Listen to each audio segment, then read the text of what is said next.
There comes a time after retirement when the days get quiet. Not peaceful quiet, but the kind that makes you wonder if the world has started to move on without you. You look around and the phone doesn't ring as often. People stop asking what you're up to. And slowly, a question starts to creep in. Am I still needed? Am I still remembered? I've felt that too. I've sat in my kitchen, coffee cooling beside me, wondering what role I play now that the busy part of life is behind me. But here's what I've learned. Feeling fulfilled, truly fulfilled, is not about having a full schedule or constant attention. It is about staying connected to what makes you feel alive. It is about doing small things every day that remind you that you still matter. Today, I want to share 9 habits that have helped me feel not just remembered, but deeply rooted, deeply alive, and still part of something bigger than myself. These are not flashy ideas. They are quiet, simple things that have brought meaning back into my everyday life. If you have ever felt like your name is being slowly forgotten, or like your days have started to blend together, this message is for you. Because I believe we are never too old to feel fulfilled, and we are certainly never too old to be remembered. Habit 1. Share your wisdom in small ways. For most of my life, I didn't think much about what I knew. I just lived it. Worked hard, raised a family, paid the bills, fixed what needed fixing, gave advice when asked, but I never thought of it as wisdom. That word felt too big, too formal. Something for books, professors, or people on television. Not for me.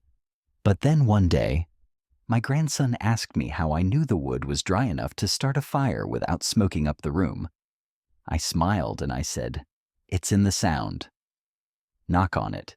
If it echoes, it's ready." His eyes widened like I had just shown him magic. And in that moment, I realized I've got a lifetime of little things like that stored in me. Quiet wisdom, useful wisdom, real life, hard-earned knowledge that never made it into a manual, but still matters. You see, wisdom isn't about being smarter than anyone else. It's about being willing to pass along the things life has taught you. Whether it's how to stretch a meal, fix a screen door, or calm a nervous child, you've got things others need to know, especially younger generations. They may not always say it out loud, but they are hungry for stories, for reminders, for human guidance that doesn't come from a search engine. Sharing your wisdom doesn't mean sitting everyone down for a lecture. It can be quiet, casual, spontaneous, a story over dinner, a tip while folding laundry, a lesson shared while planting flowers together. Every time you do, you leave a small trail behind, one that says, "I was here, and what I learned has value." And the beauty is, you don't just help others when you share what you know. You remind yourself that your life has been rich with experience, that you've made it through hard seasons, joyful chapters, and everything in between. You become more than just a presence in the room. You become a link in the chain, connecting the past to the future in a way only you can. So never underestimate the quiet power of what you know. Share it, not because you have to, but because it is one of the simplest, most lasting ways to feel remembered. Habit 2. Celebrate the quiet milestones. There was a time when my calendar was filled with big days, anniversaries, deadlines, graduations, promotions. People sent cards, balloons showed up, sometimes even cake. But these days, my calendar is a little quieter, and for a while, that felt sad, like the world had stopped noticing my steps forward. No one claps when you organize your medication for the week. No one throws a party because you finally cleaned out the hall closet or walked to the mailbox every day for a month. But you know what? Those things matter. They are milestones, even if the world doesn't call them that. So I started celebrating them myself. The first time I went a whole week without forgetting my hearing aids, I treated myself to a walk in the park with an ice cream cone. When I finished organizing old family photos, I made a cup of tea sat in my favorite chair, and gave myself a quiet moment of pride. When I finally remembered the name of that neighbor, I kept forgetting. I gave myself credit, not in a loud or boastful way, just a quiet internal nod. Well done. You're still showing up for your life. Celebrating quiet milestones helps shift your focus from what's missing to what's still growing. And when you start noticing those little wins, you begin to feel full, not because of grand achievements, but because you're honoring your own effort. You're saying, I see you to yourself. It might be writing down what you did well that day, lighting a candle when you complete something you've been putting off, telling a friend, hey, I'm proud of myself today. You don't need applause from a crowd. You need recognition from within, because fulfillment doesn't always come in fireworks. Sometimes it comes in quiet, steady progress. And when you celebrate the little things, you start to realize your life is still unfolding beautifully. Habit 3. Pass down a family recipe. There's something sacred about the way a family recipe travels through time. It's not just food. It's memory. It's history you can taste. And sometimes, it's the one thing that makes a person feel present, even when they're no longer in the room. In my case, it was my wife's cornbread. She had no written recipe, just muscle memory and feel. I watched her make it for decades, but I never tried it myself. Not until she was gone. One cold afternoon, I stood in our kitchen mixing flour and butter, trying to remember how she did it. The first few tries were a mess, too dry, too flat. But then, one day I got it right. The smell, the crust, the warmth, it was all there. And when I made it for my granddaughter, she took one bite and said, "This tastes like Grandma." That moment stayed with me. Passing down a family recipe is a way of saying, this is who we are. This is where we've been. It connects generations. It invites stories. It keeps someone's spirit alive, bite by bite. And it doesn't have to be complicated. It could be a special way you make scrambled eggs, a holiday casserole, the trick to folding dumplings or brewing tea just the way your mother liked it. Write it down. Cook it with someone. Tell the story behind it while your hands work. Because the kitchen isn't just where we feed people, it's where we remember them. And where we let ourselves be remembered too. Fulfillment often hides in these small rituals, the ones that connect the past to the present in ways no photograph ever could. When you pass down a recipe, you're passing down love. And that kind of love never fades. Habit 4. Tend to something living. One of the most grounding things I've done in my retirement years is care for something that needs me. Not out of duty or responsibility, but because I want to. Because it brings me joy. For me, that something started with a small tomato plant in a plastic pot from the garden center. It was only about 6 inches tall, but I brought it home like it was something precious. I placed it by the kitchen window and watered it every morning. I check on it like it was an old friend. Day by day, leaf by leaf, it began to grow. And when I picked that first little tomato, I felt a kind of pride that surprised me. You see, when we stop working, stop raising kids, stop doing for others on a daily basis, something quiet shifts. We begin to wonder, who still needs me? It's not about being busy. It's about feeling like our care still has a place, that we're still connected to life in a real way. Tending to something living gives you that connection back. It could be a garden, a potted plant, a dog, a bird, or even a neighborhood squirrel you leave food out for. It doesn't matter how small or simple. What matters is that it grows because of you, that your hands, your presence, your patience make something better. There's something sacred in that daily ritual. Waking up and checking if the soil is still moist. Watching for new buds. Noticing the way light falls across the leaves at different times of day. these small moments become a kind of meditation, a way of reminding yourself, I am still part of something that lives and changes. And if you've never been much of a gardener or caretaker, that's okay. Start small. A basil plant on your windowsill, a bird bath outside your back door, even a quiet walk through a park where you notice the same tree every day. Life is happening all around us, and the more we pay attention to it, the more alive we feel inside. You may be retired from work, but you're not retired from nurturing. That part of you still works beautifully, and it still matters, deeply. Habit 5. Revisit a hobby you left behind. I used to play harmonica, not well enough to be on stage, but well enough to make people smile.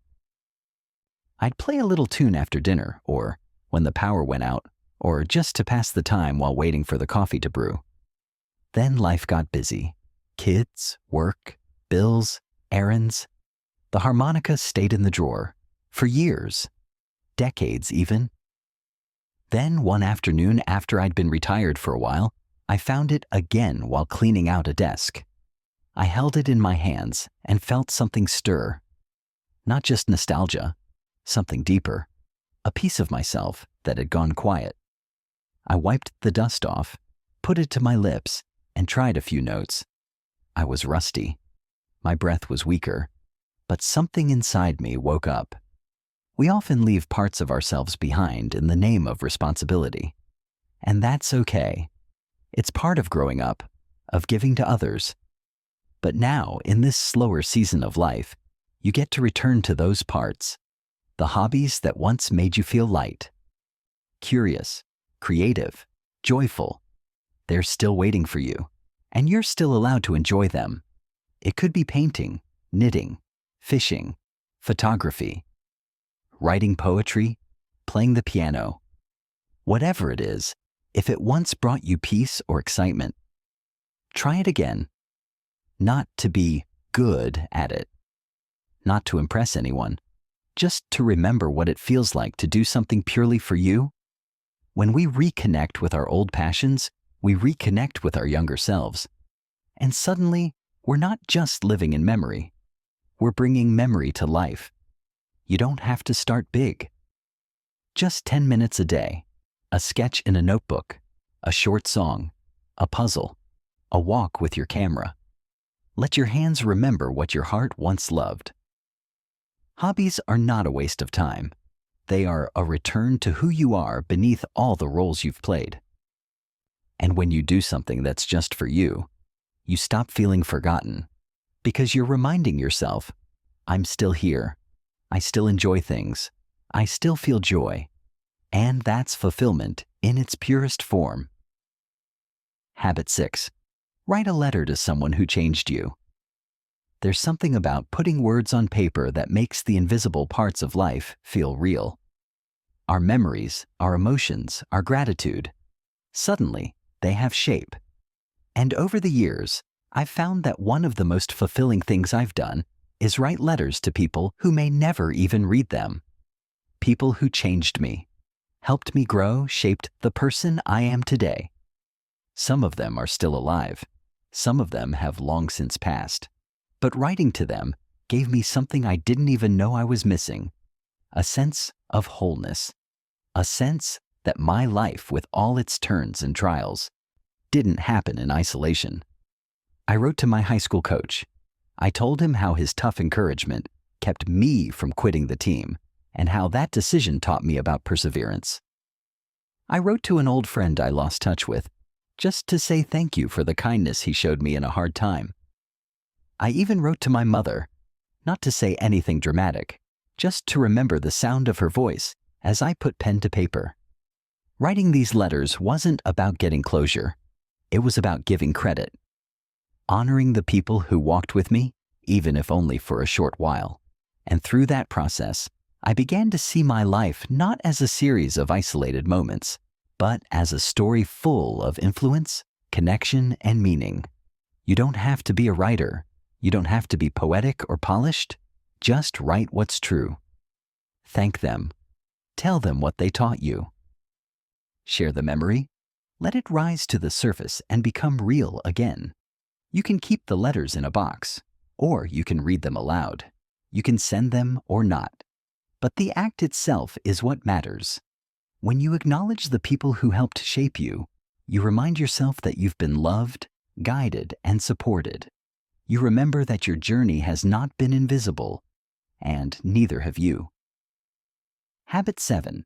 Keep something sacred, just for you. When you spend most of your life giving to others, you sometimes forget how to give to yourself. Raising a family, working a job, caring for others, it all requires pieces of you. Your time, your energy, your attention, and that's a beautiful thing. But once that season slows down, it can leave you feeling like you no longer know what belongs to you. After I retired, the silence was the hardest part. Not just the quiet in the house, but the silence inside me. I had filled my life with service, but when that was gone, I asked myself, what do I keep just for me? That's when I began to create small, sacred rituals. Not religious necessarily, just deeply personal. I started each morning by sitting in the same chair, drinking a cup of tea with no phone, no news, no noise, just me and my thoughts. I picked one book of poetry that spoke to me, and I read just one poem a day, slowly, quietly. Then I would hold a small stone I kept on the table, smooth, warm in my palm, and take 3 deep breaths. It might sound simple, even silly, but that ritual became mine, a sacred pause in the day, a way to check in with myself and remind my soul that I still belonged to me. Keeping something sacred for yourself is not selfish. It's spiritual maintenance. It can be anything. A song you listen to every night before bed, a walk you take alone without telling anyone, a place you go to pray or reflect or simply be. The important part is that it's just for you, not to post, not to share, not to explain, just to hold close. In a world that constantly asks us to give, giving something back to yourself becomes an act of quiet strength. It's a way to say, I am still here. I still have an inner world that matters. And here's what I've learned. When you tend to that sacred space within, you walk through the rest of the world with more calm, more clarity, and more compassion. You feel less like you're fading, and more like you're rooted. So don't be afraid to claim a part of your day or your life as yours. It doesn't have to be big. It just has to be real. And when it is, it becomes a source of quiet fulfillment, one no one can take away from you. Habit 8. Learn how to receive. For most of my life, I was the one who gave. I was the one who offered the ride, picked up the check, carried the heavy box, stayed up late to make sure everyone else was okay. It made me feel strong, useful, needed. Giving was part of who I was, and honestly, I didn't know how to be any other way. So when retirement came, and age started to settle into my joints and slow my steps, I began to face something I hadn't expected, the need to receive. Help, kindness, support. And at first, I hated it. When my daughter offered to bring groceries, I'd say, "You don't need to do that." When my neighbor offered to mow the lawn, I'd wave him off. I've got it. And when someone told me I looked good that day, I'd shrug it off like it didn't matter. But one day, after I insisted on doing something I clearly needed help with, my daughter looked at me, not with frustration, but with gentle sadness, and said, "Dad, letting me help you is how I show I care." That landed hard, and it opened my eyes. I realized that receiving isn't weakness. It's relationship. It's trust. It's giving someone the opportunity to love you in the way you once loved them. We often think of independence as the highest virtue, especially in our later years. And yes, being capable is a gift. But so is being open. Open to assistance. Open to compliments. Open to connection that goes both ways. Now I practice saying thank you instead of you don't have to. I practice smiling and accepting when someone holds the door or offers to carry something. I allow myself to feel the warmth in those small gestures instead of brushing them off. And something beautiful has happened. I've noticed that when I receive with grace, people feel closer to me, like we're on the same team, like there's space for both giving and being held. To feel fulfilled, you don't always have to be the one offering the help. Sometimes, fulfillment comes in allowing yourself to be helped, to be seen, to be cared for, without guilt. It's not about losing independence. It's about gaining deeper connection. And in a world where so many people feel invisible, accepting love when it's offered can be one of the most powerful ways to remember that you still matter. Habit 9. Talk to the future. There's a moment, often in the quiet of late evening, when your mind drifts to the people who will be here long after you're gone. Your children, your grandchildren, maybe even great-grandchildren you may never meet, and you wonder, what will they remember about me? What part of my story will live on? For a while, I was afraid the answer might be, not much. But then I realized something simple, yet powerful. You don't have to be famous to leave a legacy. You just have to speak, write, share, leave something behind. I started a small project one fall morning. I created a folder on my computer and titled it Letters to the Future. Inside, I began writing short messages to each of my grandchildren. Nothing fancy. No long lessons or complicated advice. Just memories, stories, bits of my heart. I told them how I met their grandmother. I shared how scared I was the day my first child was born. I described what it felt like to walk to school in the snow with a lunch pail and hand-me-down boots. I even included my favorite joke, the one they always groan at now, but might smile at one day. I don't know when they'll read those letters. Maybe not until I'm gone, but I know they'll be there. My voice, my words, my heart, reaching across time. And you don't have to be tech-savvy to do this. You can use paper, record your voice, make a photo album, and write little notes on the back of each picture. You can leave behind a recipe book with your own handwriting, or a Bible with underlined verses and scribbled prayers in the margins. Talking to the future gives your present purpose. It helps you remember that your life isn't just something that happened. It's something that continues to matter. Because here's the truth. People aren't remembered for their titles or bank accounts. They're remembered for how they made others feel, for the way their stories were told, for the quiet wisdom passed down on scraps of paper, in old recipes, in creaky chairs on summer porches. Don't wait for someone to ask you. Start talking now, even if you're not sure how. Just begin with, if you ever feel lost, or, I hope you remember this. Let your memories flow like a river. They don't have to be perfect. They just have to be yours. And as you write, or record, or create, you'll feel something shift inside. You'll stop thinking of your life as something that's winding down, and you'll start seeing it as a gift that still has so much left to give. When you talk to the future, you claim your place in it, not as someone who was forgotten, but as someone who will be remembered with warmth, laughter, and love. And that, my friend, is a legacy worth leaving.